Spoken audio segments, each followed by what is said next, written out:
ذی الحجہ کا مہینہ جب شروع ہو جائے تو رسول اللہ صلی اللہ علیہ وسلم کی کچھ ہدایات ہیں اس کے بارے میں۔ آپ صلی اللہ علیہ وسلم نے صحیح حدیث میں فرمایا کہ ما من ایام العمل الصالح فیہا حب الی اللہ من هذه الايام، او کما قال صلی اللہ علیہ وسلم، کہ ان 10 دنوں میں اللہ کو نیک عمل بہت زیادہ محبوب ہے۔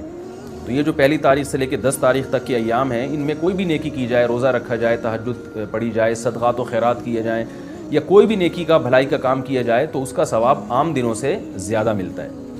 دوسری بات یہ کہ یہ جو ایام ہیں ان کی قرآن مجید میں قسم بھی اٹھائی گئی ہے، والفجر ولیال عشر، قسم ہے فجر کی اور 10 راتوں کی۔ تو جمہور مفسرین اس طرف گئے ہیں کہ ان 10 راتوں سے مراد ذی الحجہ کی راتیں ہیں، تو ان کے دن کی بھی فضیلت ہے اور رات کی بھی فضیلت ہے۔ اور رسول اللہ صلی اللہ علیہ وسلم نے ان ایام کے بارے میں فرمایا کہ جس شخص کا ارادہ ہو، صحیح حدیث ہے، جس شخص کا ارادہ ہو قربانی کرنے کا تو اس کو چاہیے کہ ان دنوں میں اپنے ناخن اور بال نہ کاٹے۔ تو بہتر ہے، مستحب ہے، کوئی فرض واجب نہیں ہے، لیکن افضل یہ ہے کہ جس نے قربانی کرنی ہو تو وہ پہلی تاریخ سے لے کر جب تک قربانی نہ کر لے وہ اپنے بال اور ناخن نہ کاٹے، افضل ہے یہ۔ اور ایام تشریق بھی ہیں، ان میں 9 ذی الحجہ سے لے کر 13 ذی الحجہ تک ایام تشریق شروع ہوتے ہیں، جن میں تکبیرات تشریق ہے، جس میں زور زور سے اللہ اکبر لا الہ الا اللہ اکبر وللہ الحمد یہ پڑھا جاتا ہے۔ یہ بھی انہی ایام سے منسلک جو ایام ہیں ان کی فضیلت کی بات ہے۔ اور 9 ذی الحجہ کے روزے کی ایک الگ سے فضیلت ہے، عرفہ کا روزہ جسے کہا جاتا ہے۔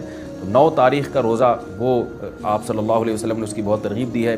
تو یہ چند احکام تھے جو ان 10 دنوں سے متعلق تھے۔ اللہ تعالیٰ سے دعا ہے کہ ہمیں ان ایام کی جو فضیلت ہے ان کو حاصل کرنے کی اللہ تعالیٰ ہمیں توفیق عطا فرمائے۔ وما علینا الا البلاغ۔